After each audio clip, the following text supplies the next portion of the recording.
uso na naman yung mga nakakatakot na kwento, di ba? Pero eto yung kwento ko nung bata ko na mas kinatatakutan ko kaysa sa multo. Eto yung pag-aalis yung mga magulang mo, tas sabi nila sa'yo, i-defrost mo yung manok at magsaing ka bago kami umuwi. O di kaya ibang senaryo naman, nag-text sila sa'yo, sabi nila, i-defrost mo na yung manok at magsaing ka na kasi pauwi na kami.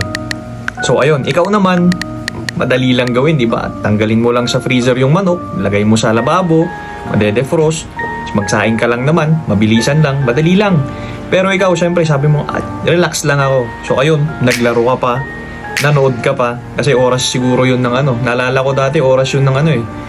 Yung Baki, o di kaya Hajime no Ippo, yung hapon sa GMA, o di kaya ABS na mga palabas. Tapos, pagtapos nung pinanood mo, bigla mong naalala, 5 minutes na lang, nandyan na sila. Yun yung nakakatakot